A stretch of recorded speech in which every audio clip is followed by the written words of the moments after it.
Hello, everyone, and welcome to the final episode of our Dune Prophecy discussion video series. And I guess I should start by saying Merry Christmas Eve to people around the world if you celebrate, or if not, Happy Holidays all around. Um, and without further ado, we'll jump in. And with me, as always, I have the trusty Strider. How you doing, Strider? Hello, man. I'm feeling great. It's not my Christmas the next 2 days. It's about in 2 weeks from now, but I'm having a great time because I'm off work. So that's great. But yeah, Merry Christmas Eve and Merry Christmas to anybody listening to this. Awesome, awesome. Yeah, appreciate everyone who stuck with us through this. I know we're kind of diving outside of our normal topics because this is a highly focused Tolkien YouTube group, but we are diving into different areas, and Dune Prophecy kind of caught Strider and I's eye, so we decided to cover it. And I don't know about you, but I'm kind of glad we stuck with it because I think the series finale lived up to what I was expecting, at least for a Dune IP. So I guess that's a good segue into our first question, where normally I ask, "What's your overall impression so far?" But we made it. We're at the finale. So, what's your overall impression of season one of Dune Prophecy?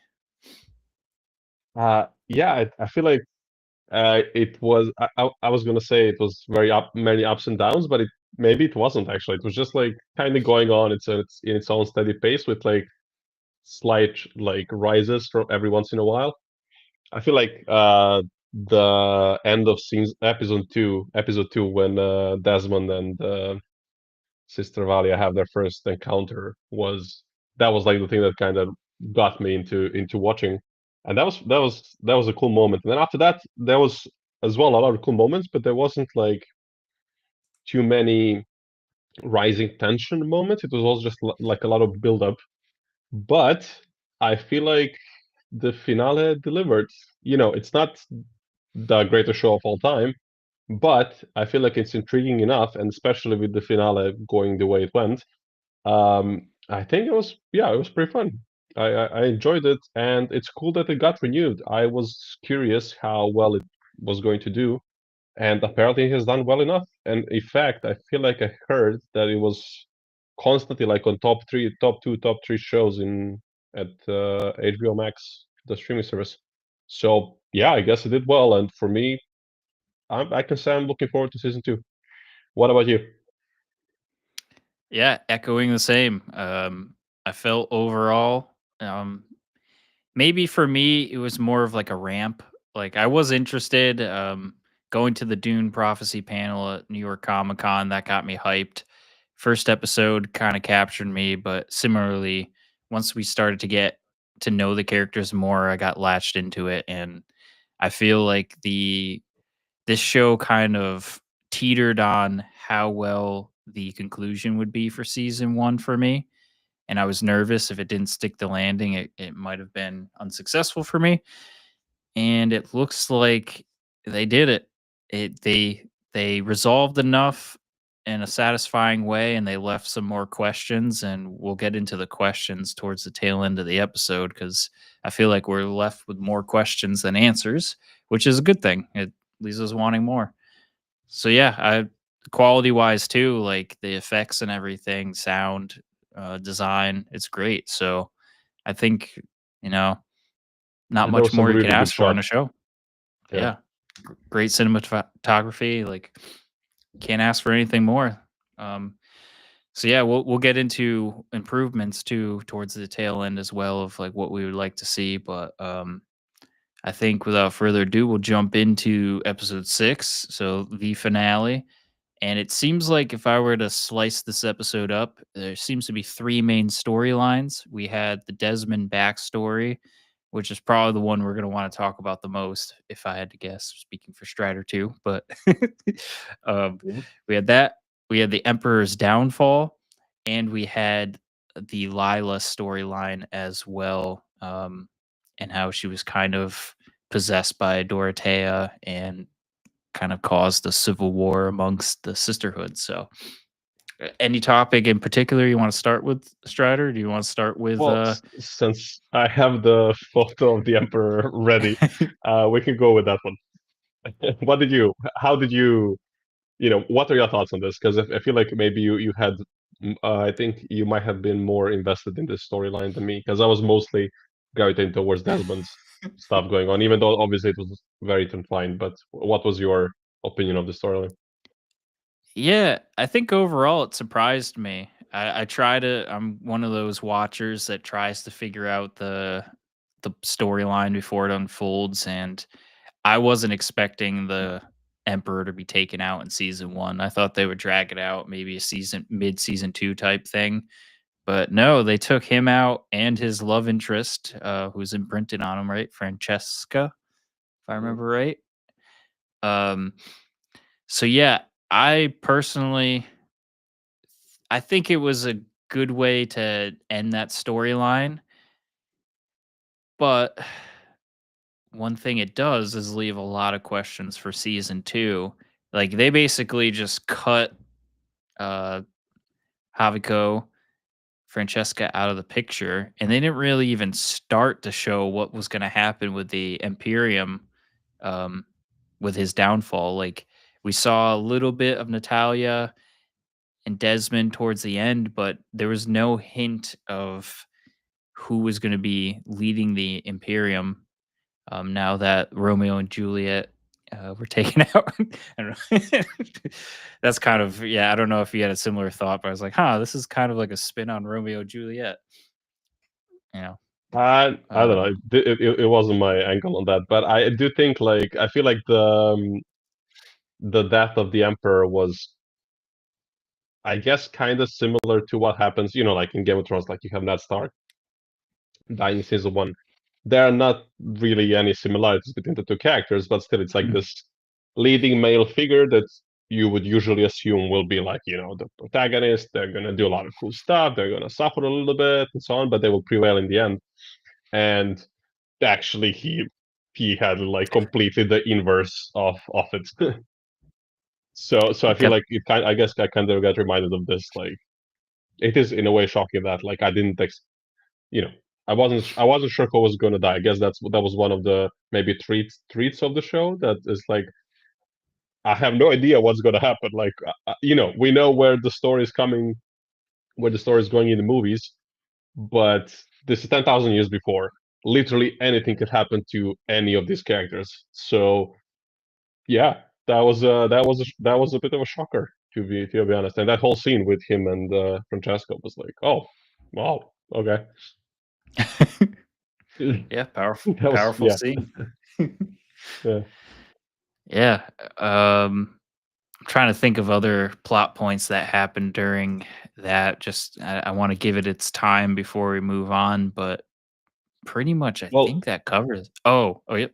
well, this is the big one, right? Like I think my favorite character in this storyline, let's say, is actually the Empress. I feel like we Hmm? talked about it in the previous episode. By the way, just quickly, we have 150 people listening on Twitter. Oh So my shout out god. to all of you. Like, what the hell? We should have just done this like right from the start, because the YouTube videos have not been doing well. But we have 150 people listening. So hell yeah. Uh, Hi, cheers to you. Thank you. We thought like there were like 5 people listening to this, so this is pretty cool. And so yeah, in one of the previous videos, I said that I felt the Empress was actually pretty cool, especially with the fact that she was kind of in the background the whole time. She was there, she was doing things, but I said that I really liked the way she um, kind of was reacting to everything in the background, because the Emperor was in the forefront, but actually now we see by the end of this last episode that um, she actually wanted more, and she is the ambitious one. And we also learn from that Anirul, the thinking machine, that she was like when they were making the pairing between the Emperor and her, that was the idea. He was the more passive one, but by the nature of his position, he is in the forefront, and she was in the background. And then lately, things have been happening in a way that they've been happening, and she was not disagreeing with things, and she eventually decides that she doesn't want her voice shut down anymore. And then to answer actually the good question you answered, you asked just a couple of minutes ago, like who is going to rule the Imperium? Well, it seems that at least at the start of season two, it will be the Empress, because oh my God, the Emperor was killed by his lover, or his concubine, and they killed each other, and like what do we do? And like the first figure that will be in the forefront to like try to like at least soak in this first wave of political tensions will be the Empress. And I feel like this actress is gonna knock it out of the park. She was actually low key one of my standouts this season, because she really kind of owned this background reaction position to everything. So yeah, I feel like that. I mean, obviously that was a huge part of this whole plot point. So yeah, Yeah, what and I what guess did the you? How did you perceive all that? Yeah. yeah, I'm kind of agreeing more and more. Like I think you've shown light on the actress, and you've kind of brought it up multiple times throughout the series, and I'm agreeing more and more that it's kind of cool seeing her story arc where she was kind of in the background, and now your theory right now is she's going to be leading the Imperium season 2. So yeah, it's a great At story arc least to she'll see. try. Yeah. I guess the other thing to mention during this storyline before we move on is I think this is the first time in this season, and you can correct me if I'm wrong, that we actually see the Gom Jabbar, which is The the needle, poison needle. Yeah. poison needle. Yeah, yeah. That this is the first time we have seen it. Yeah, that is true. And it was an interesting moment. I was like, oh, that's it's the thing. Like it's the thing from the movies. And yeah, that was an interesting thing to do. And then I feel like we haven't really realized from the movies how powerful this thing is, because it's basically instant death. You just die. How Yeah. realistic, we can just, one could certainly break it apart science wise, but there are poisons that can basically incapacitate you instantly or close to instant. So fair enough. But yeah, this is the first time we saw it, and I feel like I appreciated these little moments from the movies now more, because I feel like we had two of those scenes, one in with Paul and one with Fade Rotha in the second part. I feel like I appreciate this whole thing way more now. Yeah, I wonder if future seasons will get the backstory to I don't know what to call it. I don't know if anyone in the couple of people watching if they know, but the box that Paul Atreides has to put his hand in to do like the agony, um, I guess their version of the agony in Dune. I'm wondering what that is and if we'll get the backstory of that. Um, but yeah, it's shaping up to be a pretty interesting storyline there. So we're placing bets now for season 2 that the Empress will be taking over, and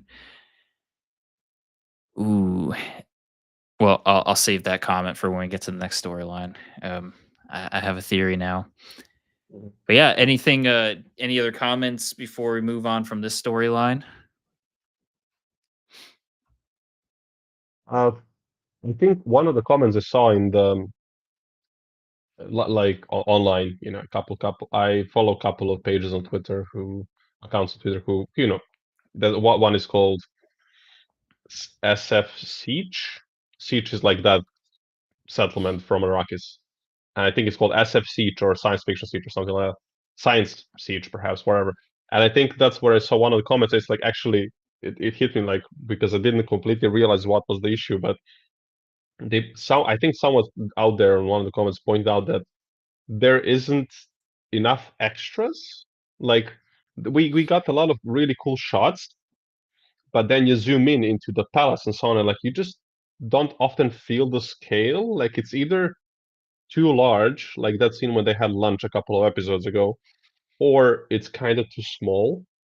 Like it just doesn't feel as grandiose as it could be, which, budget and all of that, fine, sure. But I hope that there's more extras, basically, is what I'm getting at. Like, when you go to the palace, like this is the palace of the Emperor of Mankind. Yes, I'm using that phrase intentionally because it's a reference to Warhammer 40K. But this is the Emperor of Mankind. This is the Emperor of the galaxy. Like there should be hundreds of people around, thousands, if not thousands. Like I just hope like that maybe season two will kind of improve because the palace, because obviously that's the main place where this storyline is at. It didn't feel as large at times. I feel like. That's a good criticism too for I feel like the current shows on TV because I want to say even with Rings of Power, we have a similar problem where every world we go to, it feels like there's not enough actors, especially season 1 and yeah, there's the pandemic and I'm sure there was issues in production there with getting enough background actors, stuff like that, but season 2 felt a little bit yeah, tangent on Rings of Power for a second, but yeah, season 2 seemed to have a little bit more extras in the battles, stuff like that. But yeah, it seems like every show I watch now, it does feel like the world's not completely filled out. So I'd be curious to see how shows approach that in the future. Like I'm trying to think of like maybe Star Wars does a good job with Mandalorian, Oof, but yeah, I think Star now Wars does a solid job usually. yeah. But yeah, Dune. I'd agree there. It seems like we do get awesome shots of different scenery, different worlds. But yeah, as we get closer, it seems like There are the some rooms are pretty. really good shots. Yeah, Yeah, yeah. So not taking that away from them. Really good shots. Beautiful. no. All right. So then from there, maybe we leave the Desmond story for last. So let's go to the Dorothea possessed Lila story. And I think that we can start that with actually no, yeah, sorry. Thinking ahead.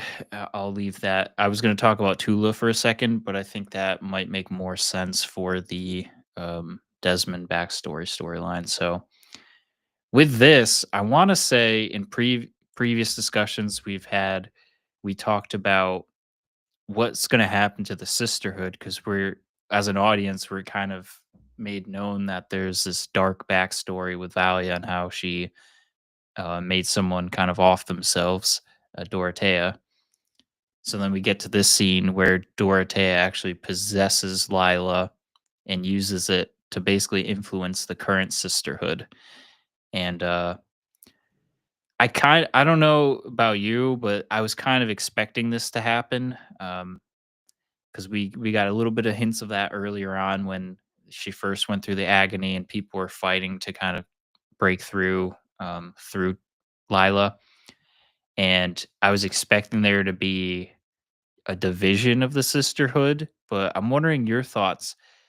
At least when I watched, this episode, I kind of felt like it's almost like everyone was against Valia at this point in the sisterhood. Did you see any characters that seem to might still have support for Valia other than Tula? Or even yeah, sorry. You can even spin off there if you wanted. Yeah, you could. But I mean, I think Tula is on her side, even though she did this one thing. We'll come back to. She is supporting her sister, but who is on her side? I mean, I'm blanking on her name. The other sister that's with her. That's I they can think I could change. pull it Like up. they can like Is it morph Sister her Chen? body. Oh. Uh, Oh, that's Theodosia. yeah, that was it. But yeah, that is kind of a good point.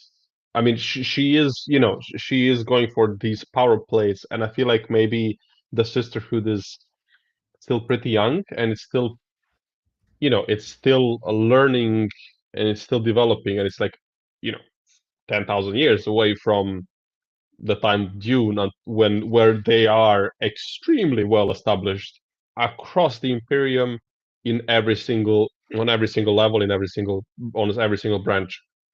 But here, these are the moments where wait, these are sorry, I had to clear my throat. These are the moments where the sisterhood is learning kind how to expand, and this like it would be too easy if it came without the conflict.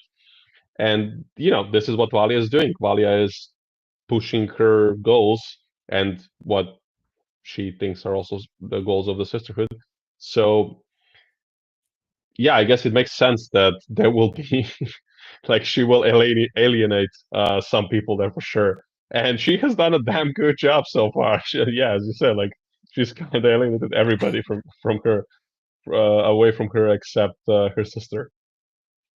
So Yeah, yeah, I don't think there's anybody else the supporting her. only the only character I'm focusing in on that might still support Valia is Sister Jen. And Sister Jen was the one that was kind of babysitting Lila. I guess it's dismissive, but keeping an eye on Lila while Valia and them and Tula were away. Um, didn't we see a scene where she had to like dislocate her hands or something, and then she put them back together? So I wonder what that means. Like, is she? It does any like if anyone in the chat or if you know, is there any Yeah. lore there in Dune where like we have the face dancers? Is she some other race that we're aware No, of? I think I think that's actually a thing some people can do.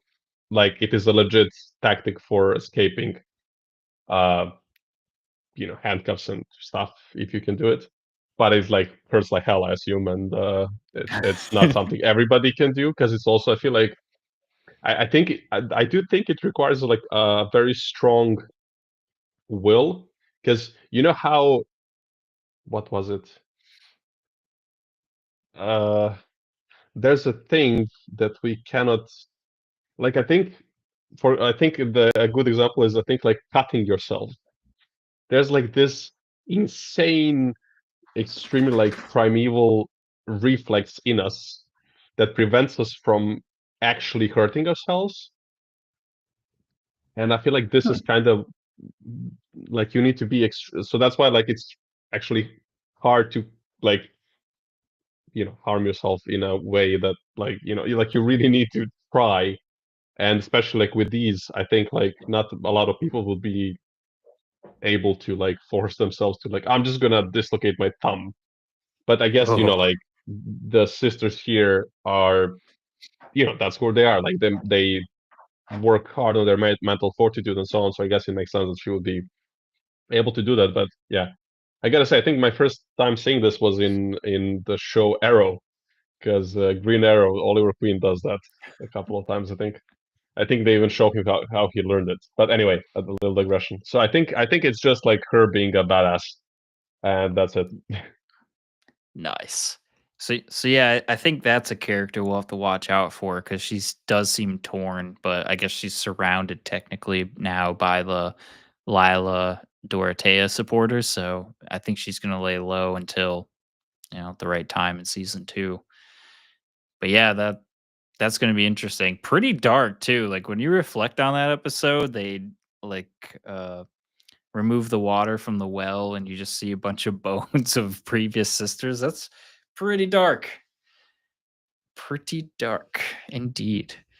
Um and yeah, that was one like you mentioned Game of Thrones and it's hard not to make comparisons and then you have the actors from Game of Thrones in this and or relatives of actors from Game of Thrones in this, but it is starting to feel a lot like Game of Thrones, and a lot of people forget, but Game of Thrones wasn't an instant hit on TV. It took like 2 or 3 seasons before it caught fire, and I don't know, I have a good feeling about the show, but at the same time, it seems like the Dune movies they're kind of niche, I feel like, because when I don't know about you, like, nerd friends everyone's aware of it. They love them or they don't love them. But like, I guess you call them normals, normies.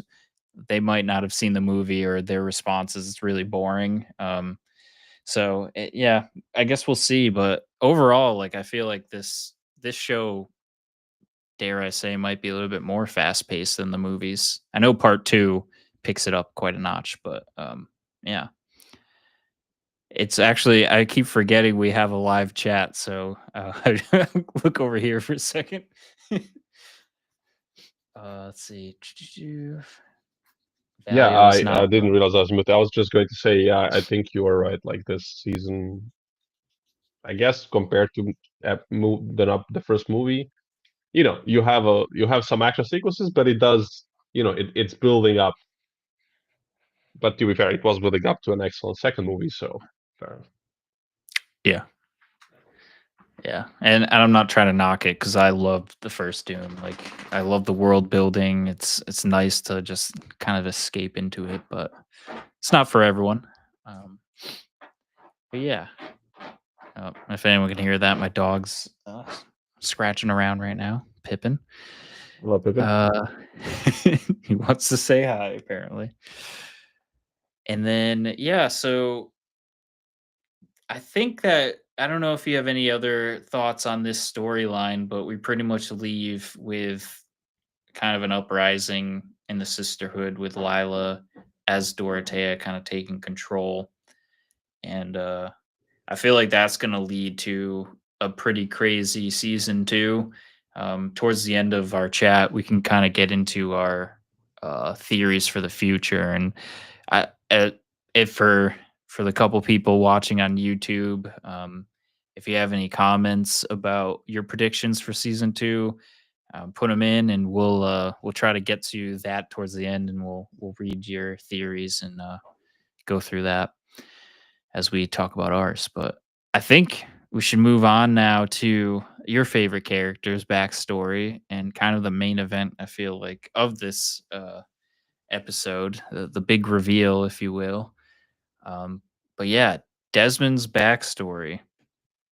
I think we all, probably the majority of the fandom, figured out pretty early on, especially, I don't know if it was last episode or the episode before, where the thinking machine basically alluded to his bloodline being part Harkonnen, part Atreides, and that based on the backstory we got from previous episodes, it made it pretty clear that it was Tula's child. But the questions we all had was how the heck did Tula's child turn into this Desmond Hart character with these superpowers and all of that?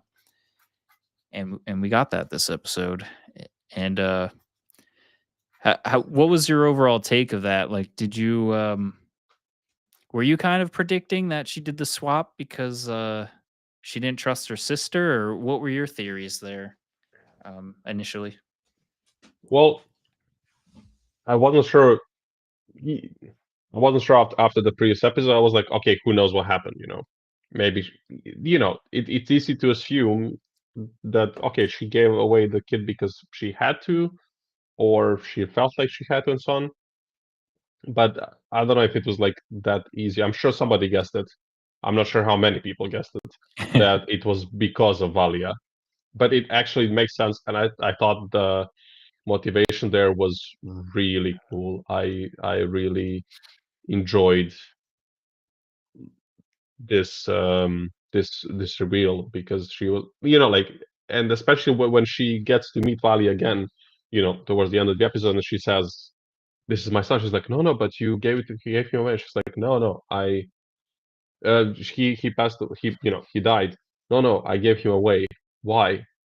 And then she doesn't even say it. She just looks at Valia. She's like, and Valia realizes that it's like, "Oh, you think I'm a monster?"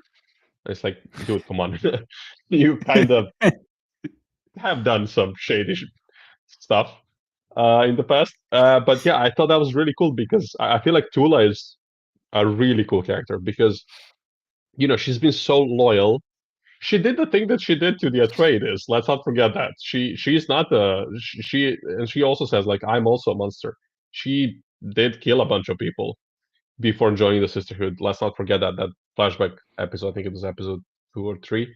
Um, so yeah, I feel like she has been really interesting to watch, and that reveal was so cool because throughout all of it until this point, we see her being, she is in Valia's corner, she is with her sister, and then accept this one big time, and I'm standing behind this. You will do not touch my son. I will not let you kill him. And I feel like that was really good writing. So I think Tula might is really high on my list of favorite characters. And we have in the chat here Priscilla TV, who is just one of our all-time favorite people in the chat as usual. Um, so I just want to see she said something. So she said that Harkonnens sisters for her are on the first two spots of her favorite characters, and then their nephew is on the third place. Hmm. I'm not sure completely about my rankings, but I feel like Tula is really high. Valia is as well, but I kind of feel for Tula way more. What do you? We can make maybe a little break here. What do you think should? Who are your like? Do you have a standout characters or you know a couple of them? Ooh, that's a great question. It's really hard with this show because I really do feel like the spotlight is shared pretty well, and then maybe some of the sisterhoods don't get too much of the spotlight, so that's where the confusion comes in. But I I think because they don't show him as much, the character I'm most interested right now is Kieran Atreides. Um, I'm curious for many reasons. Like, so we know Paul Atreides 10,000 years from now. So I'm just interested to see like how his family line continues and how it gets to that 10,000 years later. So I am interested in that character, but I do feel like he's more of like a, I don't want to say background, maybe secondary character out of, so like out of the main cast. I think I would agree. I feel like the acting by Tula is just like some of the greatest in the show right now. So I think Tula, yeah, if we were to go on character based on like the flushing out of her backstory with the Atreides and where she's at now in the storyline and how she's kind of captured by her son, I think Tula has the most interesting storyline. Yeah. So I'm agreeing with you. It sounds like. How about you? Or did you answer? Was it Tula, or do you have any other you I want to mean, express? yeah, I think it's Tula is now. I think I would say probably my top three. If I had to call it, I would say Tula, Desmond, and the Empress. I think. Yep. Because yeah, I think all three of them were absolutely stellar. Obviously, there's a lot of characters to choose from. There's like at least 5, 6 really, really good performances. So yeah, I think I would say that's my top three. But maybe Great we can question. go back to the. Okay, to the main storylines here. I think I do have some sporadic questions. I did not organize these. I wish I did a better job there. But We're doing so um far well so far. Because just to update you, we have almost 300 people listening. So wow. again, hell yeah. Yeah, thanks for listening, guys. And if you do have YouTube accounts and want to message us, I think that's the only chat we can see right now. So if you have a YouTube account, come join As far us, as I chat, understand chat this, away yeah. with us. Yeah. But yeah, we'd love to hear it. And then if not, if you're on Twitter, just tweet at us after and or comment below, or I don't use Twitter too much, but I'll try to more. But if you have any thoughts, send them to Fellowship of Fans and we'll keep the conversation going. Um I do have a lot of questions for the future. So before I move on, I'm just checking my notes to see if there's anything else with the Desmond backstory we want to touch upon. Um,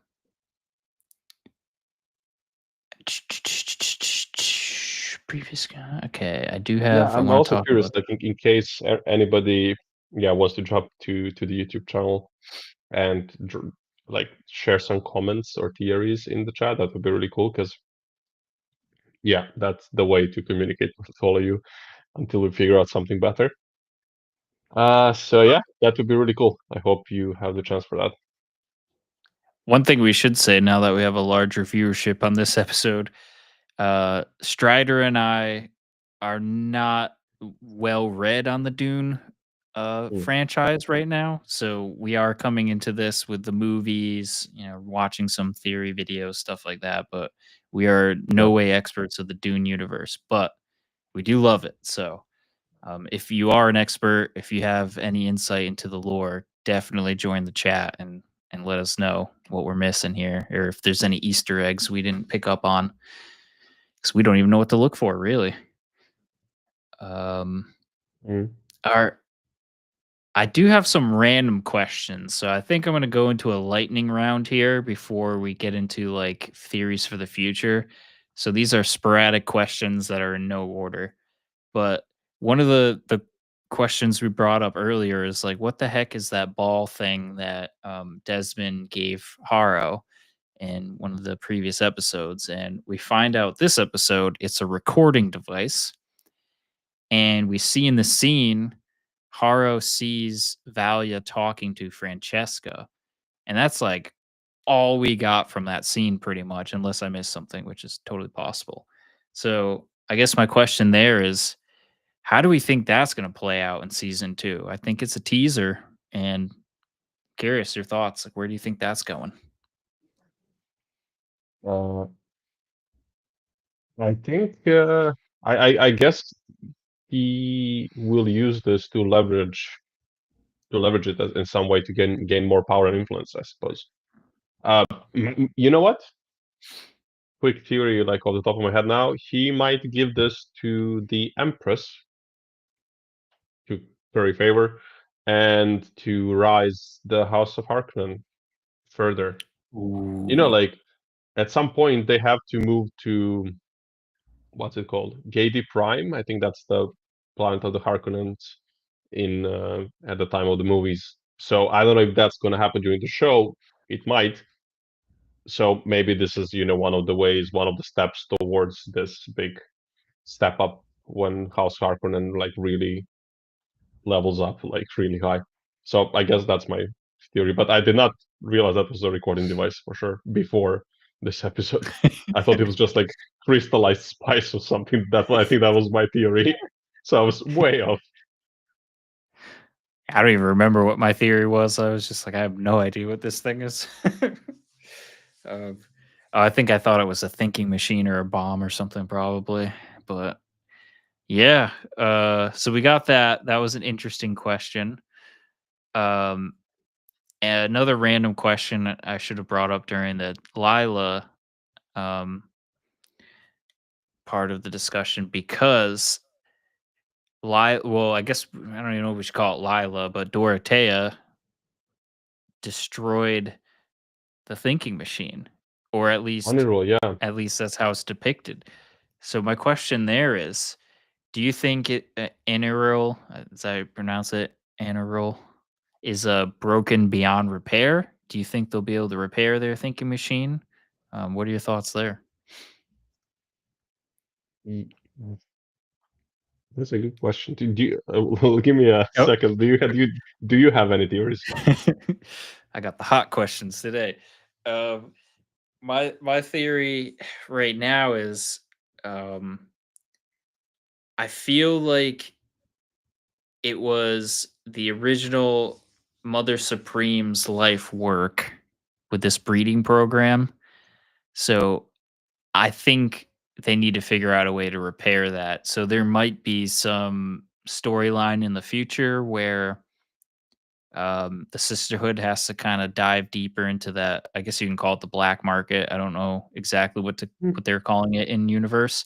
So they might have to start dealing with some more shady people to get the repairs they need on that network. And who knows, it might lead to people figuring out they have a thinking machine, causing more drama in future seasons. But I think that's where I'm going to go with that.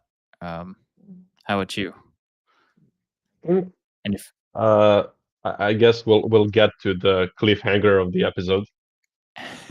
But I feel like maybe they will get some other AI or like some AI, some other thinking machine. I mean, it is an AI. Either that, they might fix it, but also this is not mine, but someone I read it somewhere. Someone was proposing that they will employ mentats, which is like those super high functioning, s- almost cybernetic, robotic like people. Like House Atreides has Hmm. one of them, like the guy that twists his eyes and does the math and stuff. Like, Oh yeah. those are mentats, and I'm not sure what's their thing completely. I feel like I don't think they are necessarily. I don't think they're actually cyborgs, but I guess it depends on the definition. But still, maybe they will employ one of those, or many of them. I don't know. But I do kind of think like this database. I feel like it will get repaired at some point somehow. Like in some form, a thinking machine will probably keep on working with us because I think it would just be a good dramatic irony or dramatic something if these one of these main organizations in the universe is breaking the law in such a huge, crucial way in order to help move the mankind towards the future they want us to go to. Yeah, I definitely agree. I see you pulled up a comment from Shelly here. Yeah. So I'd love to know, when did Desmond decide that he wanted to look for his mom? Did the machine help him discover that he was given away as a baby? I need to know more about him. Definitely echoing that of needing to know more about him. Very interesting character. Very Yeah. interesting. I'm not sure if he was looking for his mother necessarily, but yeah, it's interesting to know how did he learn that that he was given away. So I guess we can kind of speculate based on this episode because the scene where Tula is giving away her baby and Francesca is helping give that baby away. By the way, the acting in that scene was really, really good. The young actresses, I feel like, really all did Yeah. a fantastic job. The younger versions of these sisters in at present day. Um, I feel Francesca's actress was so good.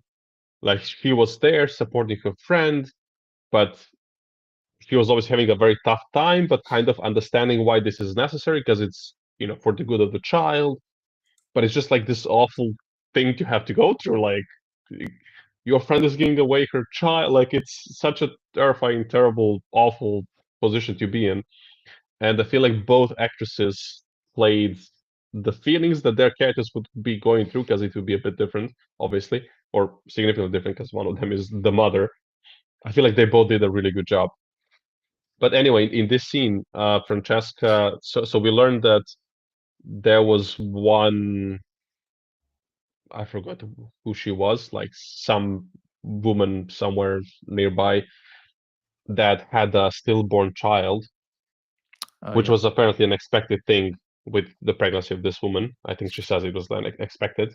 But anyway, this child then the body. I mean, this is just terrible things to talk about. The body of this child is given to Tula to present it as her baby, and this baby, which will grow up to be Desmond, is given to this other lady. So I guess that's how we learn that. I guess he learned maybe from his stepmother, his foster mother, his adopted mother, on his background. I guess that's how he learned that he Hmm. was given away by the motherhood, sisterhood.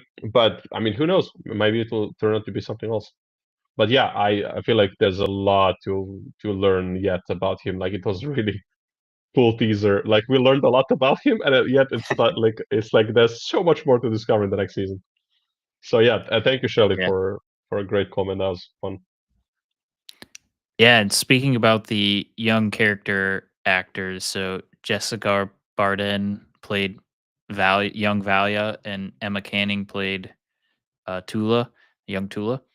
And it is really interesting to see because at New York Comic Con, Jessica was like one of the funniest people on the stage, and she plays such a serious and dark character in this show. So it's cool to see the contrast of her in her real life versus the character she plays. Um, But yeah, pulling up my notes here. So we talked about um, a neural being broken beyond repair. So I think, let me see. I had some theories. Did we talk about? We can talk about that.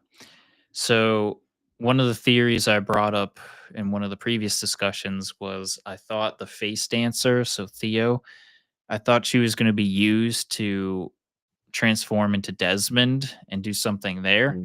So I was close. They ended up using her, but not Desmond at all. She ended up being converted into Nez and put into the jail cell, or maybe she was like kind of pitched as escaping at that time.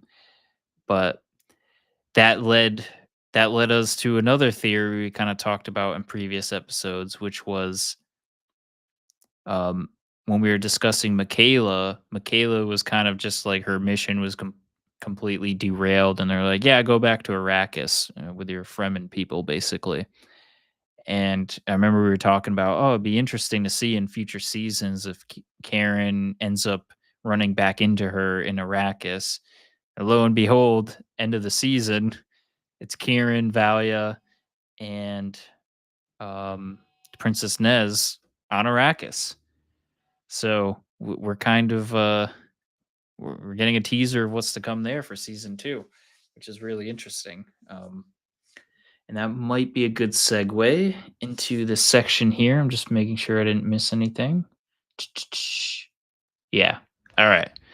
I think this will be the meat of the discussion right now is where did the season leave us and the theories for the future. So some of these we may have talked on, so we can just kind of rapid fire if we've already discussed in length. But um, the first bullet point, ironically, I have is we're left for the Valia Nez Kieran storyline. They're left on Arrakis. Do you have any theories on where those characters are going to go in season two on Arrakis? Do you see any political intrigue there? Are they going to try to get the princess controlling Arrakis because the spice must flow? Do you have any thoughts there? The spice must flow indeed.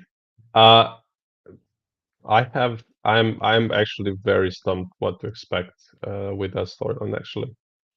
Um, you cannot go to Arrakis without getting Fremen in touch with Fremen. Yep. Um, so I'm sure we will get to see them, and we might see this sister again that was undercover. Her name is Michaela. That was Yep. undercover, yeah, in the Resistance. So I feel like we'll probably see her again. That would be like it would be kind of shocking in terms of logic if she doesn't show up in second season. So I guess that will happen, but I don't know. Like I think House Corino is in power of Arrakis at the moment. I think that's what they said earlier, and I think that's what the prince is coming here. Like he'll be commanding the fleet around Arrakis. So the House Corino is in charge of it. So yeah, it's a good question. I don't have any specific theories, I guess, but I wonder if the focus will shift to Arrakis in second season. So because we were on Selusa, the Secundus so far, most of the time there, and kind of like on the planet of where the Sisterhood is. So I guess maybe it will branch out. Maybe we'll just have like these three big storylines. Because I feel Hmm. like you still need to be with the Sisterhood. You also need to be with the at the royal court. So I guess we'll have like three big storylines kind of going like that, while we had kind of two big storylines in this season, which does make sense. Like the story branches out, I guess. Yeah, and they definitely have to spread the message of the, prophet in Arrakis for, the future. So I wonder if we're going to see the groundwork laid there, you know, Yeah. 10,000 years before Paul Atreides. So could be real interesting. And in that, you kind of segue to Constantine controlling the fleet. So it sounds like he's going to have a part to play in this Arrakis storyline. Um, let's see. I'm trying to figure out how to best organize this. So we have oh, you okay, Constantine. I guess I can comment there a bit. His character is going to be very interesting in the future because his mom was murdered, right? Um, we don't know if he's going to find out the truth about that or not, because someone could just Mhm. lie and say she died somehow. So, but if he That is finds out, that is going to be the setup, basically. That's what he will, at least in the beginning, I feel like he will probably think, "Oh, they killed each other?" Because that's the setup. That's what Natalia, the Empress, will try to sold to sell to everybody. Like, "Oh yeah, they killed each other."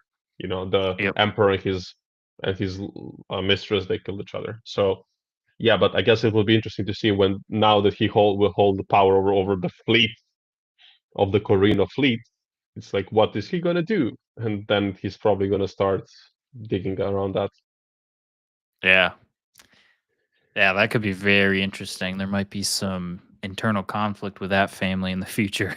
Might go after his mother-in-law or ex-mother-in-law. At this would that be at this point? Yeah. Um, yeah, so that could be Ex interesting. stepmother? Yeah, that makes more sense. I don't know why I said mother-in-law. Yeah, stepmother. Yeah, that could be very interesting. And I think I'll leave that one for the end. So we touched upon. We probably don't have to retouch upon it. Oh, Priscilla actually touched upon it, but Natalia is Empress. So um, the future of the Imperium with the Emperor dead, his mistress dead. It sounds like it leaves Natalia on the throne potentially with Desmond because there seem to be some kind of sparks flying in that relationship. So we might get You that. could say that relationship is on fire. I'll let this off us.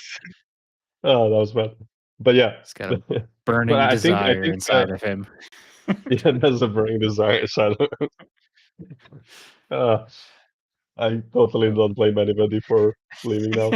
Uh, but yeah, regarding Priscilla's comment, so Natalia is Empress now. Maybe she will take his power away, is what Priscilla said.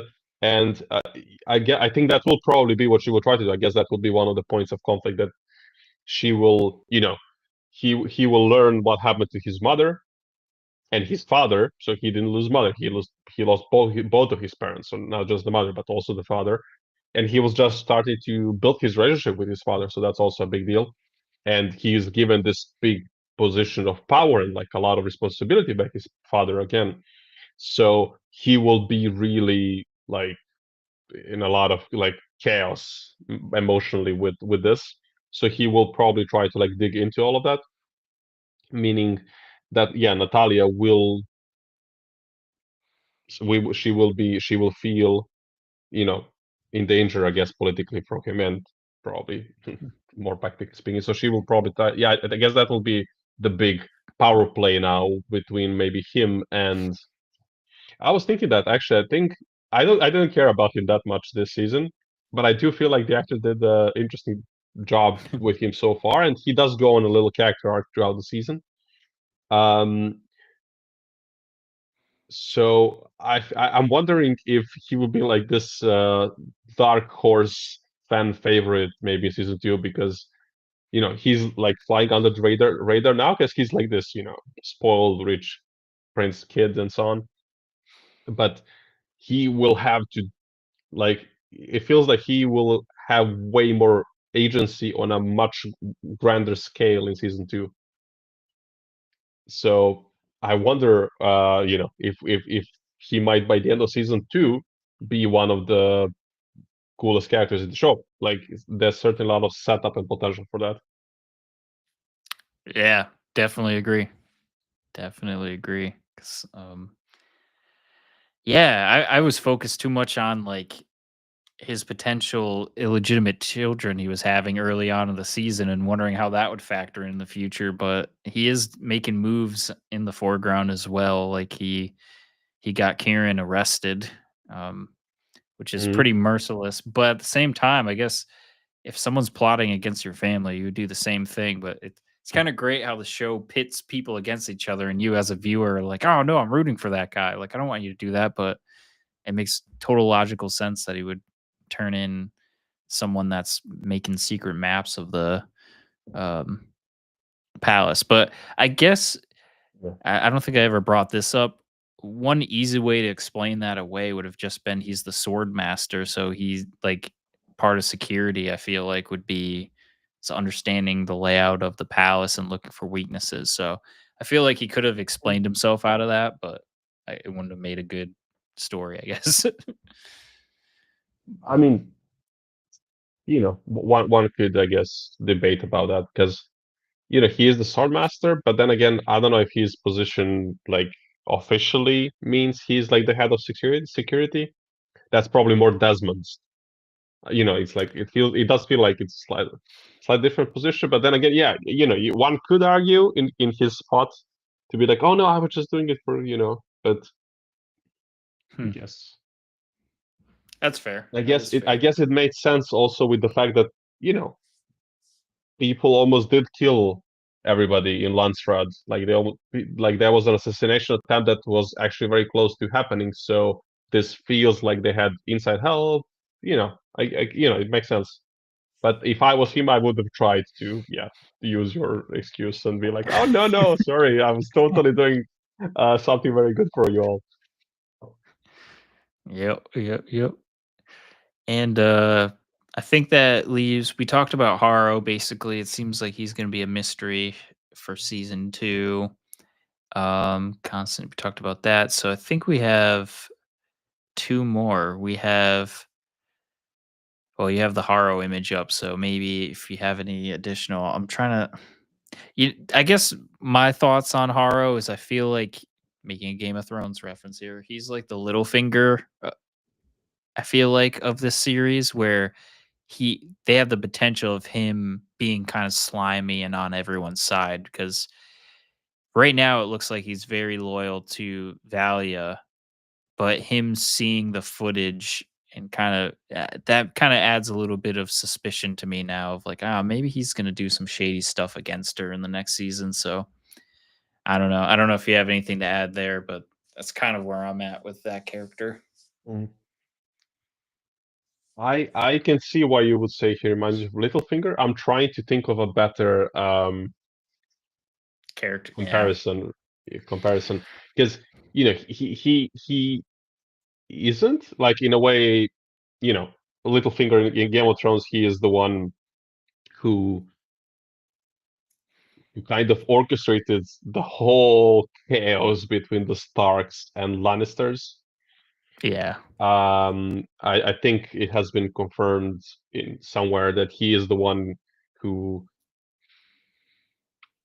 kind of in a roundabout way caused this conflict and so on and so on. He did a lot of stuff like so. I feel like as Priscilla says, he, we have here a character who is loyal to himself, Hmm. and he is like this opportunist, but he hasn't. He is reacting more than acting, while Littlefinger was acting and then That's reacting to true. whatever is the next. He was playing the chess match. Um, this guy here, he's playing catch up, but I do see like why you would say this. So I cannot think of like I'm sure there's a better comparison, but I totally get what like he does have this vibe very similar to it. But so far, I think as far as I remember, I don't think he did like anything extremely terrible. Like he is trying to advance his family. He is trying to play the Game of Thrones, if you want to call it like that. But he hasn't done anything extremely terrible yet. He is in this position that means you're in this particular sports court, which is like the political backstabbing and all that. So he hasn't been any worse so far. But I think he is probably gonna change that in season 2, especially with this hint, as you said. Like we saw him have this thing and be like, oh, smirk, smirk. How am I gonna use this? Yeah. Yeah, it'll definitely be interesting to see what happens there in season 2. Um, we talked about, I don't know if we want to rehash it, but we did talk about the sisterhood knowing Vala's secret and how that would play in season 2. Um, I don't know if you have any theories there. To set it up a bit too, it seems like if I had I God, I'm gonna pull up the characters because the sisters are a little confusing. It seems like Sister Jen, the one that was by Lila's side, she seems to sympathize more with Valia. The sister Emmeline, I can't remember exactly where she stood. She seemed to be kind of in the middle, like she was overhearing things. I don't know if she's gonna be in the middle of this or if she has a strong uh leaning one way or the other. So out of the sisterhood, I guess you can say, in I forgot the world they're on, but the actual learning facility that has all the sisters right now. So we're kind of excluding Theodosa and Tula. Um, it seems like the majority of them right now are saying like, yeah, Valia did some bad stuff. But yeah, I'm wondering, did you see any characters? Do you feel like Sister Jen, Sister Emmeline, anyone else might be like rooting for Valia on the back end there, and like theories of how oh my god. I saw Priscilla's latest wow, that is a hot take there. You low key find Haro hot. Kudos to the, Well, so hey, who's that? you know, We got we to all give got a our shout taste. out. Who is that? That is Edward Davis. Kudos to Edward Davis. Indeed. Uh, Yeah, I think regarding the sisters, I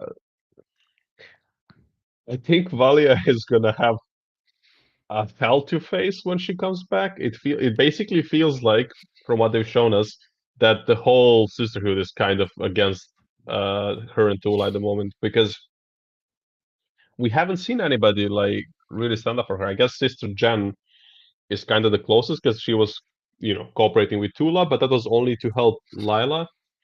And I guess this might be the way to get Sister Jen on Valia's side because she cares about Lila. So maybe if Sister Valia is like, "Hey, I'll try to get Lila to be back to herself, to like her proper self."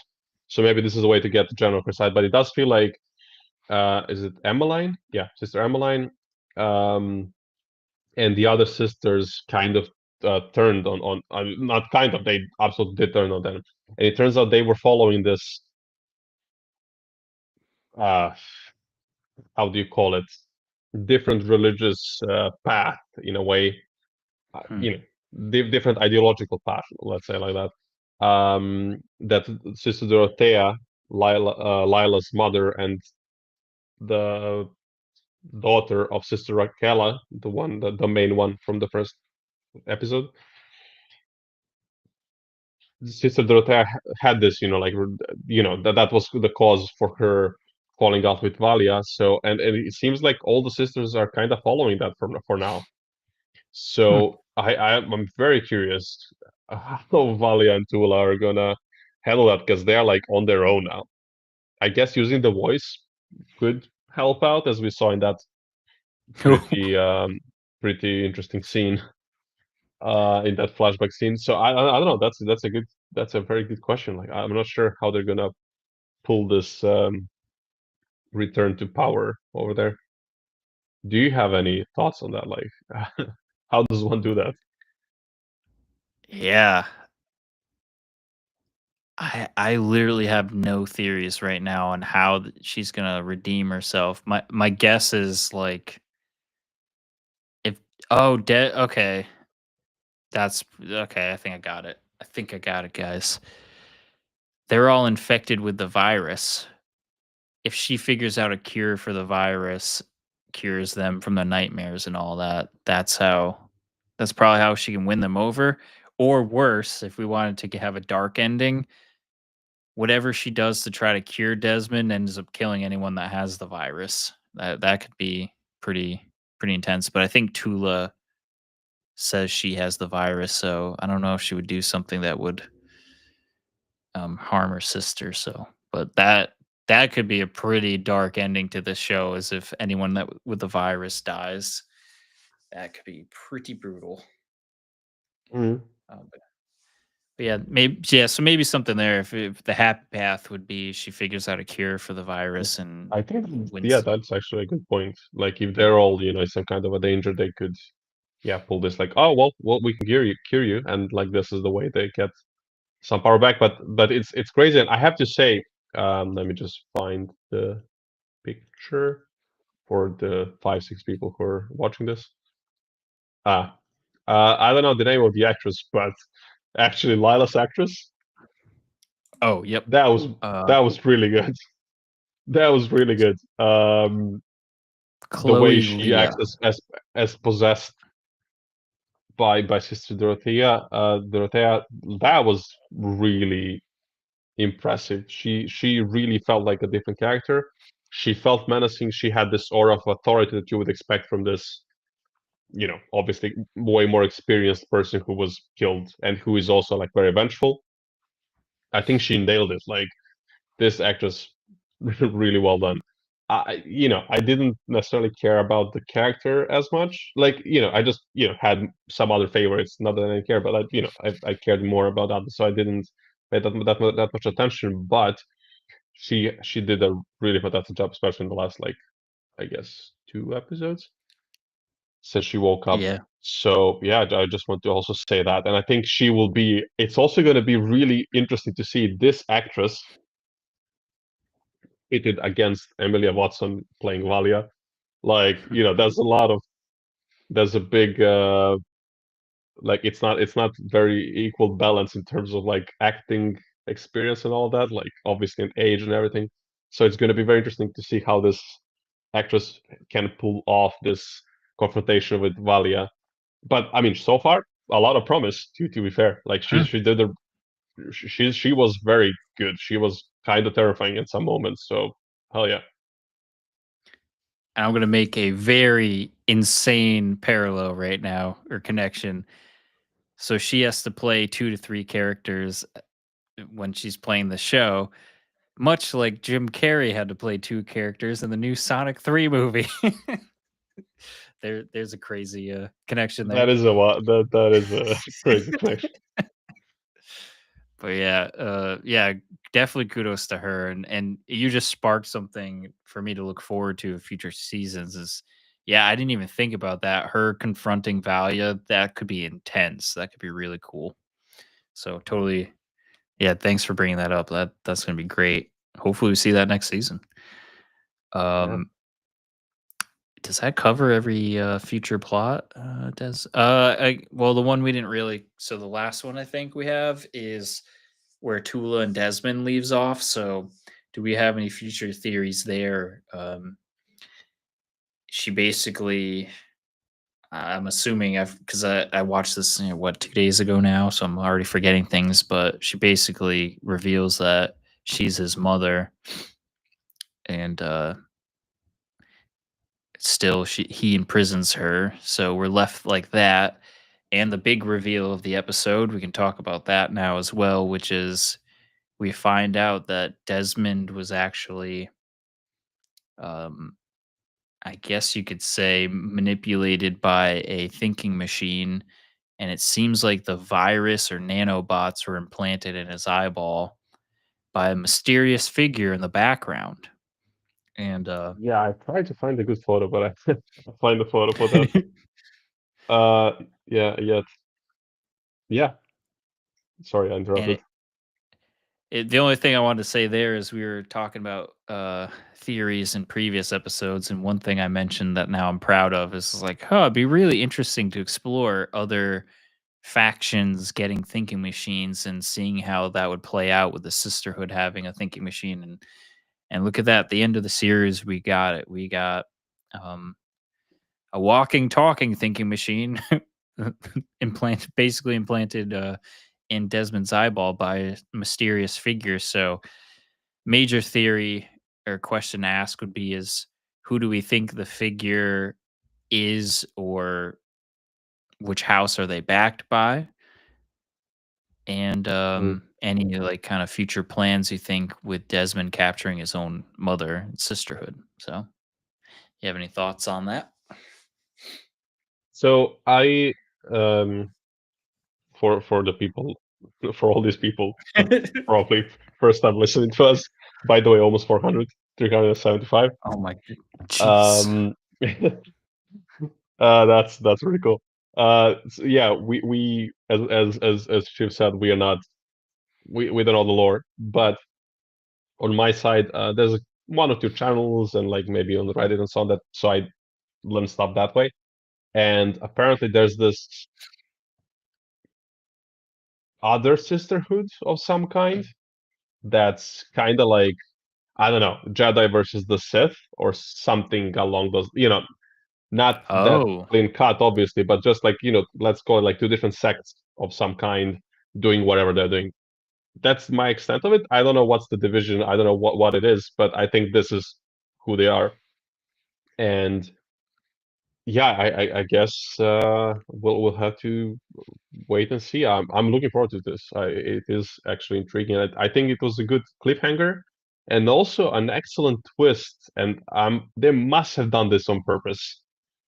The vision that all of them were having from this virus, like two blue eyes. Well, we all thought it's two blue eyes. There was, we talked about these theories. It's Paul. It's Paul's son, who's a whole other weird story. And actually, no, it's just the lights of this. How would you call it?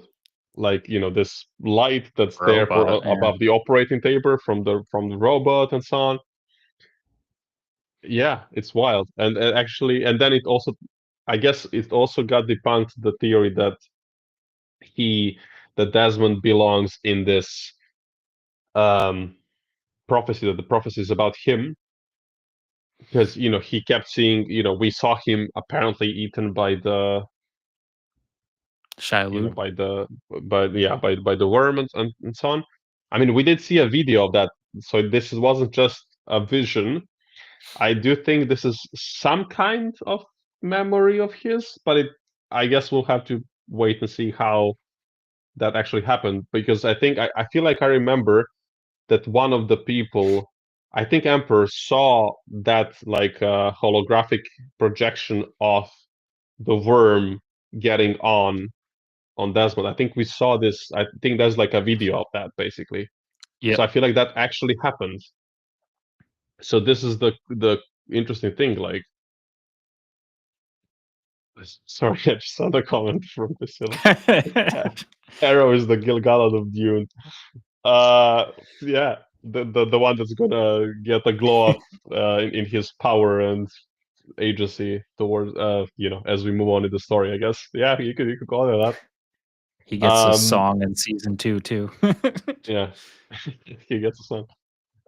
So yeah, I'm still extremely curious about Desmond. I feel like he is still the character I want to know about the most, and obviously it's the story is set up like that. He is the mystery. But I'm just happy because I love Travis Fimmel. I said this in already once or twice.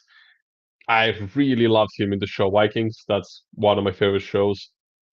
I've been watching it since season one. So I was watching this show like when it was only one season, and then I went through the whole thing, and he was absolutely terrific. The magnetism of his personality, the charisma, he carried that show, and he was carrying it like with his one hand, with his left hand in the air. Um, and I'm just really happy that he has this role here. And yeah, I'm really looking forward to what's going to happen there, especially because like they reveal his ancestry, and it's like okay, it ties in with this other character, cool.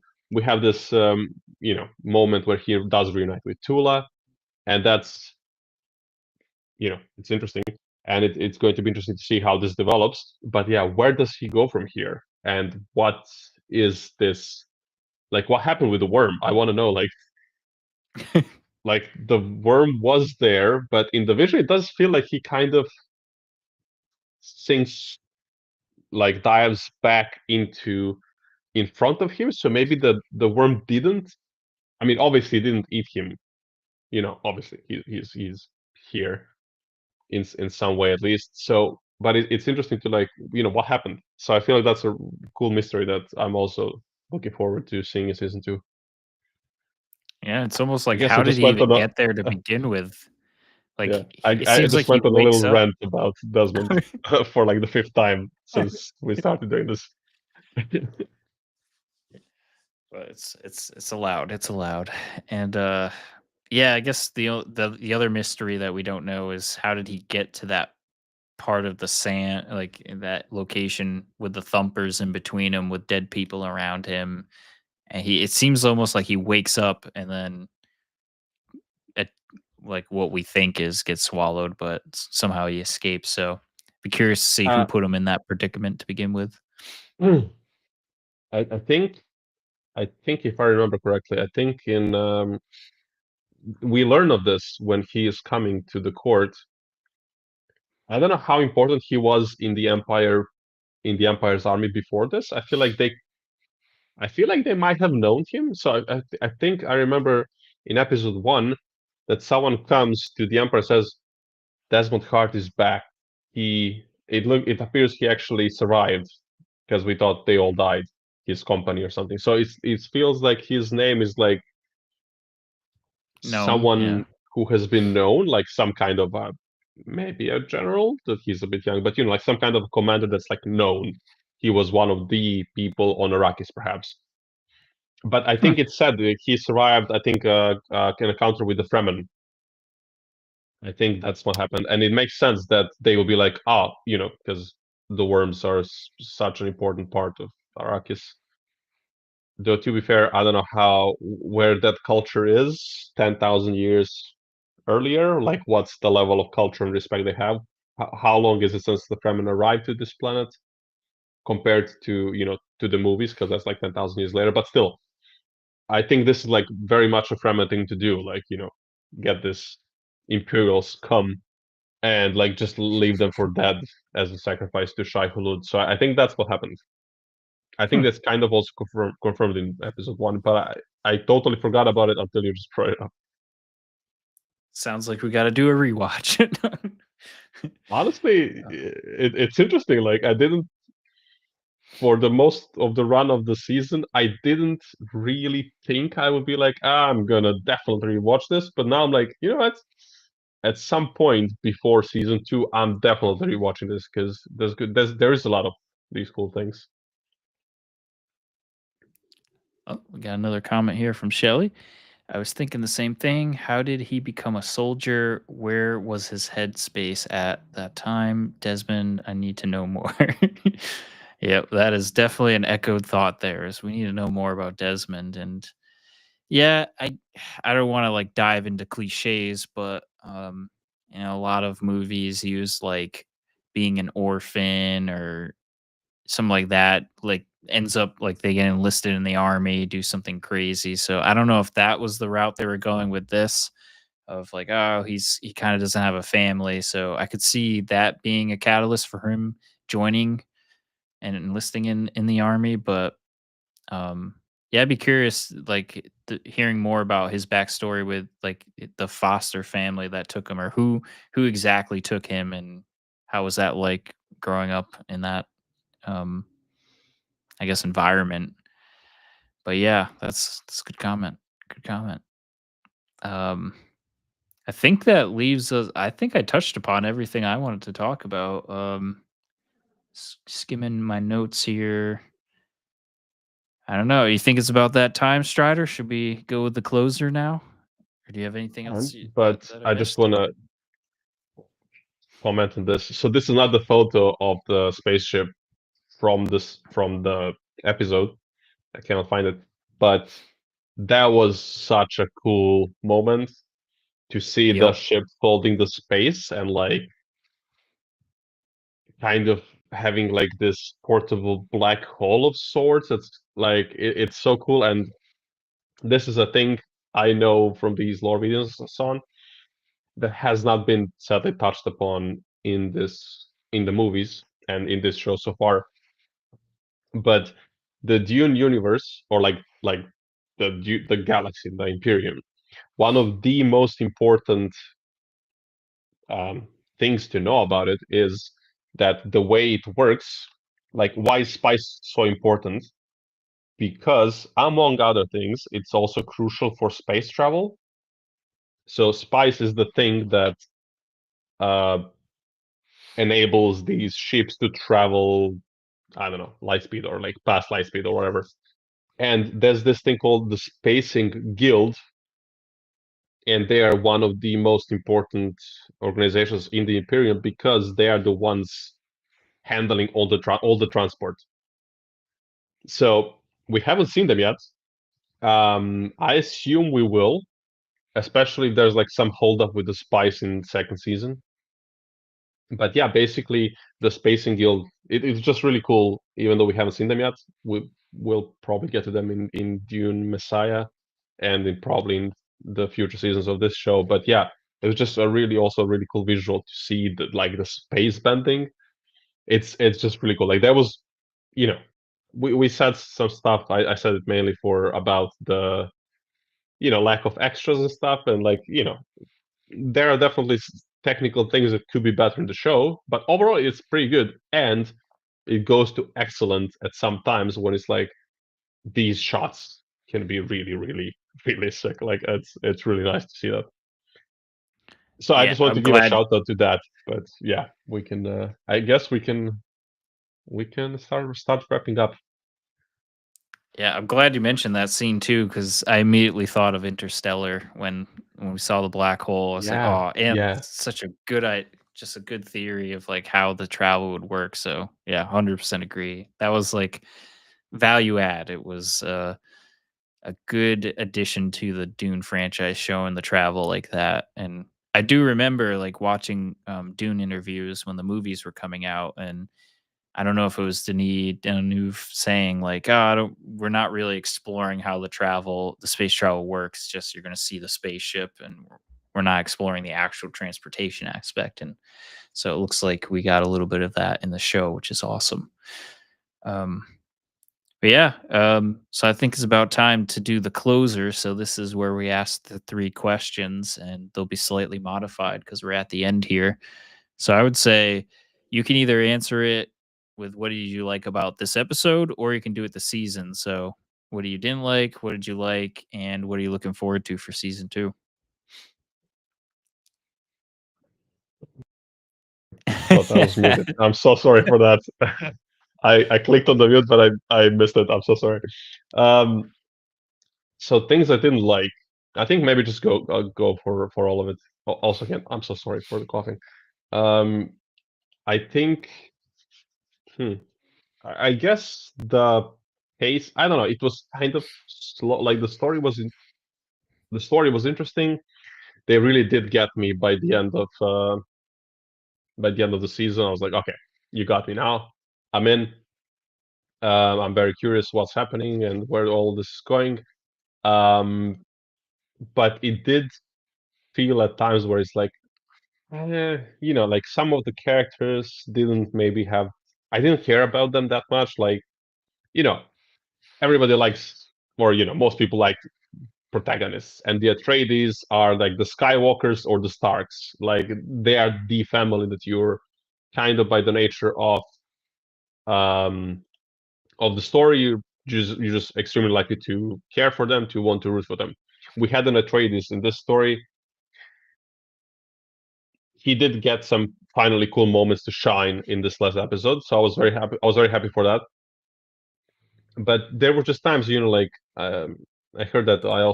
I think Priscilla said in the comments, and some people as well on the internet. Him and Princess, they weren't that interesting, even though the interesting things happened, and I feel like the actors, did what they could with what they had. So I feel like this is the thing I didn't maybe like, which is like the, you know, I just want more. I just want to care more about some of these things. I want like the pace to be maybe a bit better. So yeah, I guess we'll have to see. But it's always the first season. The growing pains are often there. It's very hard for a show to be like 10 out of 10 right from the gate. So it is what it is. Hmm. As you said, Game of Thrones. It took a while for it to pick up as well. Though to be fair, Game of Thrones started off extremely strong already. Like it was terrific from season one. It was terrific from Yeah. first episode. Like the first episode, if you go back to watch the first episode, that first episode, just that episode alone is insane, and it already brings the whole season very high. And then the whole season actually also is absolutely terrific. Um, so just a quick, we have a comment here. So let's just I can go back to my stuff. So Paul, right, Friesen or Friesen? There's two ways you can read that name. So sorry for mispronouncing it. Um, Based on a history of the thinking machines I watched on some other YouTube channel, I wonder if there's a backup of Anirul that the two wolves might be able to activate somewhere. Uh, Ooh. Is the two wolves Tula and Valia? yeah, I think that's the deal. I think they refer to themselves like that. But yeah, I mean, there could be some backup. I'm sure the Anirul, that thinking machine, will somehow, in some way, come back. Like it has to, or it has to, like its knowledge and its theories. They have to, somehow keep living because we know they do. Oh, Oh. and another question from Paul as well. Also, I'm wondering if it's possible for Francesca to mutate the meta-cyanide poison she was stabbed with. I think that's an interesting theory. Uh, I don't. I think it's maybe like too fast for her to be able Hmm. to resist it. But I don't know. Ship, do you think it's possible? That is a good theory because that could leave yeah, that could leave an interesting season too because if she survives that, the Empress could pin the murder of the Emperor on her, Mm. right? Oh That could yeah, be so that and could add then that's an extra issue when you look at the prince, because he'll be like, "Oh no, you're not going to imprison my mother." Yeah, yeah. that's interesting theory. Who knows?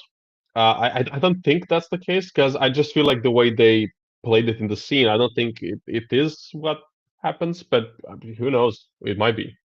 Yeah, Yeah. let's see. But definitely a good theory because yeah, Yeah. could be possible. Um, so yeah, I think to go back to the question, I just feel like the show could just overall be better in many ways, but I don't think I have a particular nagging point. Like what I said, like more extras. Like you're in the main city on the main planet of an imperium. There should be thousands of people walking around. Like if they go when they go to the space harbor, like that should be swarming with people. Like that should be so full, and it's like there's literally like the main characters there, and that's it. So I guess it felt empty. It didn't feel as big as it could have been. Um, but yeah, I think that's it's kind of nitpicky in a way, almost. Things I really liked. Or actually, maybe let's go one by one. I don't want to talk for 15 minutes because I've been talking a lot anyway. So maybe let's go what you didn't like, and then we can go to what we both liked.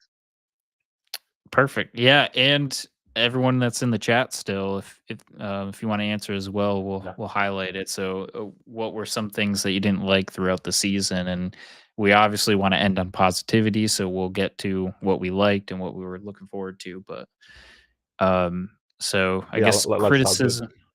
Yeah. Yeah.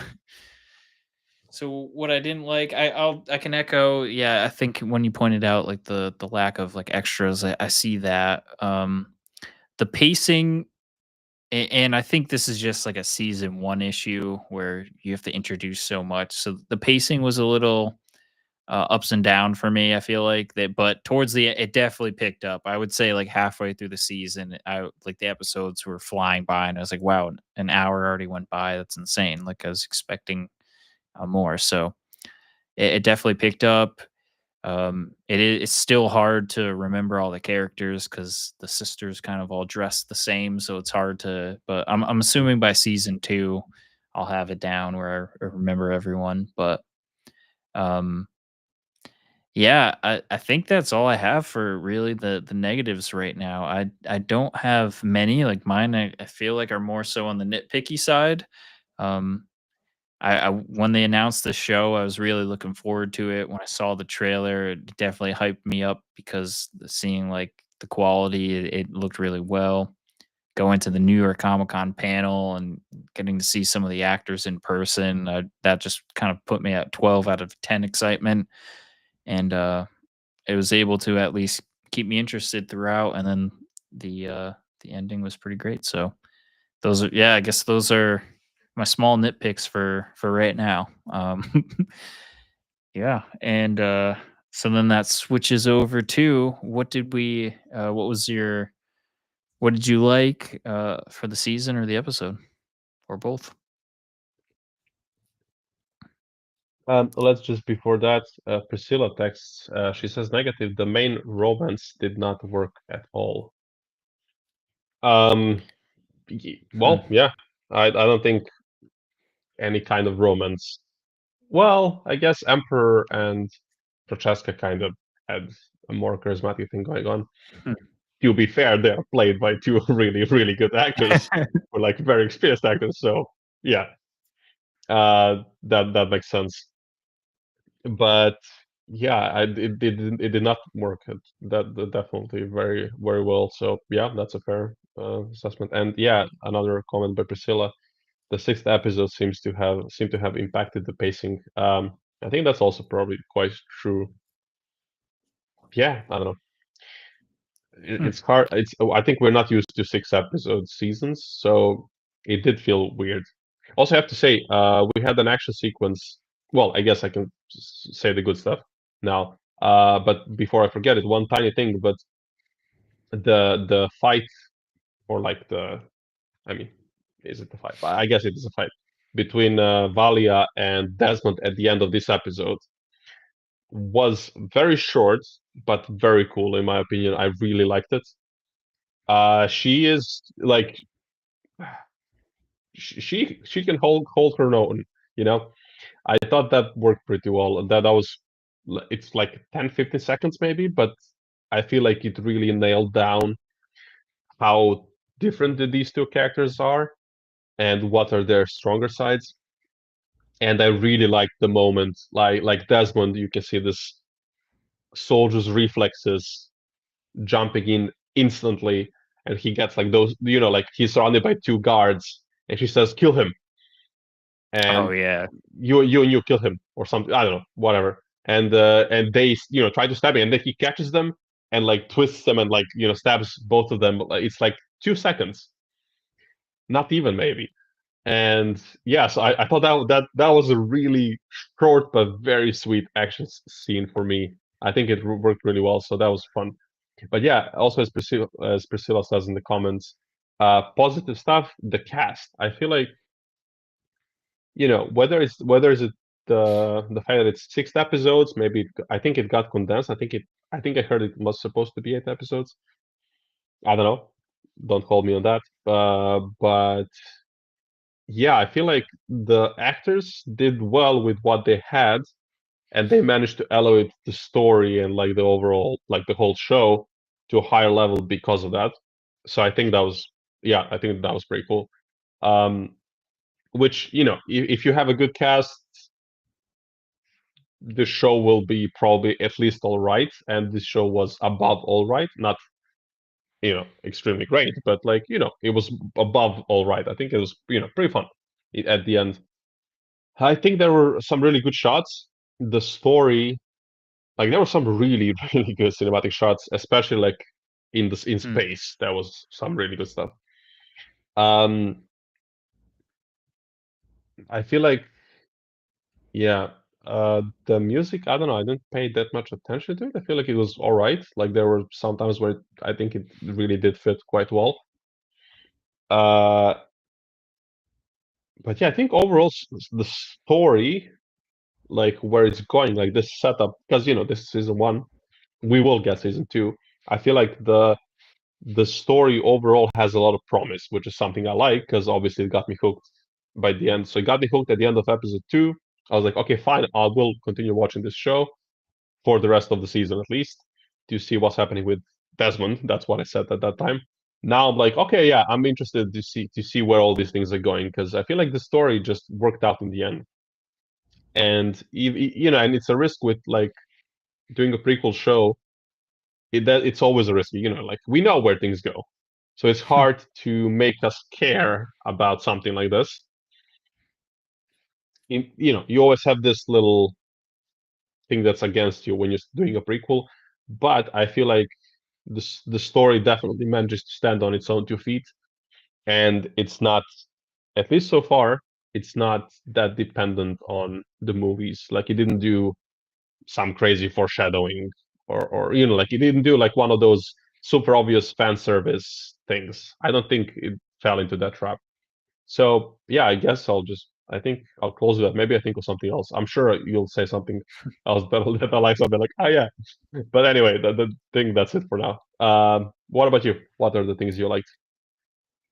So Priscilla put it in the chat, the cast. I 100% agree. Like, I don't feel like there's really any weak actors or actresses in this series. Like, they're all doing a great job. Even the child actor that was burned alive, that was great acting.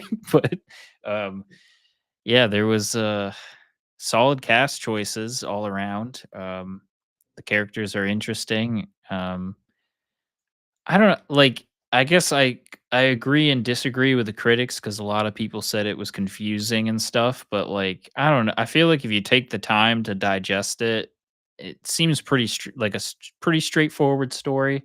Well, I guess you could say there's multiple storylines, but yeah, I think overall though, there's very interesting storylines. There wasn't ones that I was like, "Ugh, get rid of the storyline ASAP." Like, they all had their interesting parts. I actually, like, reflecting on it, really loved, I'm gonna call it the House of the Dragon treatment now instead of the Game of Thrones treatment, but the having the young and old cast together and intertwining between the Mm. 2, I do really like that because you kinda get it's almost like a fast track to figuring out the character's motivation. So instead of having to have crazy like, uh monologues and, I can't think of the right word, but it's not disposition, it's exposition. Exposition. Yeah, yeah, I Yeah, know what you mean. and they don't Agree. have to have like, crazy amounts of that. It's like, "Oh, here, we'll just show you, this is what happened in the past, and this is what's influencing the character's decisions nowadays." So, I actually really like that device. House of the Dragons, the first time I saw that, I was, like, super confused with, like, "Oh, who's this and that?" But once get seeped into yeah, I think we're on season 2 now, right?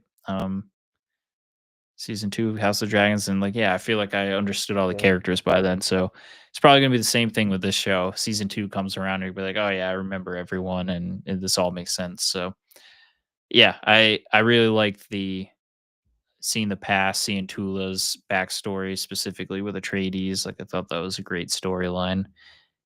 Yeah, so love all that. I love the visuals. I think they have spared no expense on the visuals. They look great. Um, and I am 100% looking forward to season 2.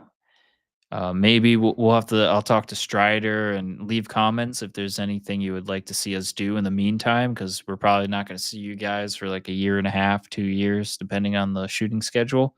But maybe somewhere in the middle, we'll do like a Dune movie review or something. Like, whatever you guys want to do, we'll entertain to keep Yeah. it Or going. or But if there are other shows of the nerdy kind that you're like, oh yes, yeah, let's do that.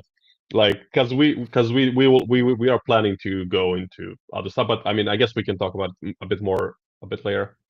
Yeah, you can just continue. yeah, yeah. I 100% agree. So I think that leaves us with our last question of the night for Strider and the chat. What are you most looking forward to for season two? I mean, the easy answer is what the hell with Desmond. All of that. Like, I want to know everything. But actually, I am, as we said earlier, I'm looking forward to young to Lila facing off against Valia. Like, actually, I'm very invested in this power struggle that's going to happen. That's kind of happening already, and it's going to be very interesting to see how it will actually turn out in the end. Because we know that Bene Gesserit actually did they call themselves? I don't think they call themselves yet. Yeah, I don't think that I haven't heard it I yet. think they only say the Sisterhood, and I think even everybody I think refers to them as so far as Sisterhood. So we know that this, in some shape or form, this organization will continue to exist for 10,000 years at least more. So it's interesting to see how this will develop, I guess, because well, I'll give you a little teaser there. This other sect that I mentioned, that I think is this other group that got teased at the end of the season, they also start with Bene something, Bene whatever. So maybe they fight each other and then they merge and then we get Bene Gesserit or something. Who knows? But Hmm. anyway, this is what I'm interested in. Like, you know, I'm curious about the story, but most of all, I'm curious. I'm looking forward to Desmond. But obviously, he is in the core of it so far. So I think the two. I mean, to be fair, I'm looking forward to all three main storylines. So the conflict with within the Sisterhood. Where will this Desmond story go? So the mystery behind him. Then we have this conflict between the Sisterhood, or Valia at least, against this other mysterious organization.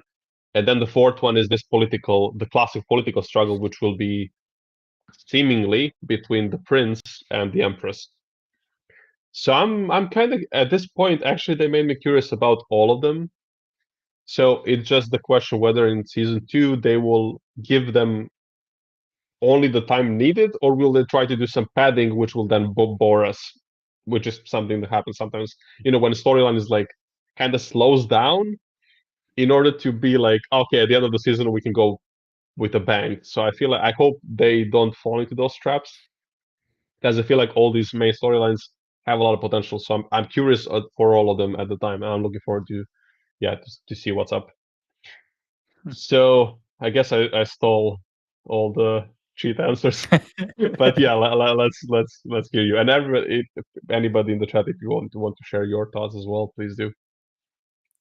So I will, since you pretty much hit every storyline, I'll try to think outside the box. So one of them would be, it'd be really cool if we got some more Butlerian War flashbacks in season two, like seeing some of the Thinking War battles, stuff like that. Like seeing that clip in the first episode was just awesome. I'd love to see more of that. But showrunners, if you made it an hour and 43 minutes into our stream and are still watching us, let's get some flashbacks of the Thinking Machine War. Um, and other than that, I would say the plot line of Arrakis is pretty intriguing to me. I wonder how Michaela's going to come into play with the Fremen and the sisterhood there and all that. So that could be really interesting. So I guess that's the storyline I'm most looking forward to, and I, figuring out who's behind the Desmond surgery or whatever we want to call that. That'll also be kind of good to see play out. But yeah, I think that's where I land. So I think that's it for our streaming episode today. We went an hour and 40 minutes, so I got to give special shout outs to Priscilla, Paul, and Shelly for joining us, leaving some comments. It was kind of great because we feel like we've been recording in a void for the past 5 episodes because we weren't doing those live. So it's great to have the interactions, and hopefully we'll do more of these in season two. Um, so with that being said, I want to hope everyone has happy holidays during this season, and definitely leave comments, tweet at us or X at us, whatever it's called nowadays, and let us know what you want us to do. If there's any Dune topics you want us to cover, future shows you want us to cover. As always, this is this is the Tolkien Community Fellowship of Fans, so we'll be covering all that fun stuff. We just did War of the Rohirrim. Um, we we're gonna have stuff on Rings of Power season 3. Hunt for Golems coming out. That's gonna be awesome. So yeah, we got a lot in the works, and I'll turn it over to Strider for some closing comments as well. Yeah, so I just before also we say goodbye to Dune completely. I just want to say also shout out to the actors playing Emperor. So Mark Strong, who's obviously a legend, and Tabu, who is the actress who played Francesca. They've been, yeah, she's been like here only 2 episodes, and she did Hmm. a great job, and I think they nailed the chemistry as well, and like yeah, I just wanted to. That was the thing I wanted us to do tonight, and I forgot, so I just luckily remembered. But anyway, to echo everything that Shiv said, yeah, thanks to everybody. Like we got 482 people.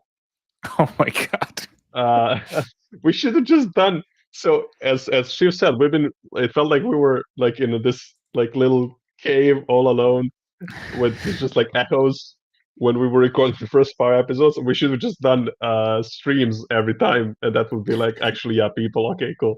Because the videos on YouTube they got like I think the biggest one, the first episode, I think got like 300 and something views, like for all this like month and a half, and like we have 482 people now. So I guess we'll just do streams from now on for this non Tolkien stuff. So anyway, yeah, cheers to all of you. Like, if you want to go and check out our reviews about these other episodes, awesome, thank you. But still, really wild that all of you are here, and thank you so much. It's been an hour and 47 minutes, and we've been talking a lot, and we have all of you with us, so that's really cool. Yeah, as Shiv said, this is mainly the Tolkien channel, but we are diving into these other things. There might be some other extra news on the horizon. We might branch out into like more proper podcasting. That's something we considering. And this seems like it might be a good idea, actually. Also considering like what we just discovered here with this stream. Um, so yeah, there's a lot of we just want to go into all the nerdy stuff because we are all a bunch of nerdy people who are gathered together by the law of Tolkien and Middle Earth, but we also love all the other stuff. So yeah, I think there's going to be a lot of cool stuff in the next year. And of course, we're going for the Hunt for Golem. We're going to be covering that. And whenever we hear of this other movie, the second movie that's in development. So yeah, Shiv, thank you so much for hosting all of these. I was doing these photos and stuff, but I really appreciate like the effort you put. If you all saw his notes, it's I think these are the most well ordered notes we've ever had on the channel for each of the discussions. Like he put a lot of effort into it, so yeah, I really appreciate that. And yeah, thanks to everybody who tuned in. If any of you have, I assume a lot of you have all probably tuned in many times for the Lord of the Rings stuff. So hell yeah, thank you so much. Yeah, it's just fun to be like, okay, yeah, there's these nerdy people who want to talk or listen to nerdy stuff, and it's nice because I don't know about you, but like growing up, it never felt like there were enough people to talk about. Like, I had friends. You can talk with some of them, but to be like, we have internet now, and it's like so many things. You just go out, and there's like always someone to interact in some way to talk about this stuff we watch and enjoy. So that's really cool. But anyway, yeah. Uh, for my side as well, Merry Christmas to anybody listening. If you're celebrating Christmas 2 weeks from now, Merry Christmas as well. Happy New Year, happy everything. If you're not celebrating any of that, happy everything as well. All the best, and thanks so much. And we'll be coming back. Shiv, if you wanna sign us out. Yeah, and can't thank you enough, Strider, for being with me through this crazy adventure. It's impossible to do without you, so appreciate it. And Okay. appreciate all the viewers for tuning in and watching us. And hopefully, we'll see you in a year or two time when it comes to Dune stuff. But yeah,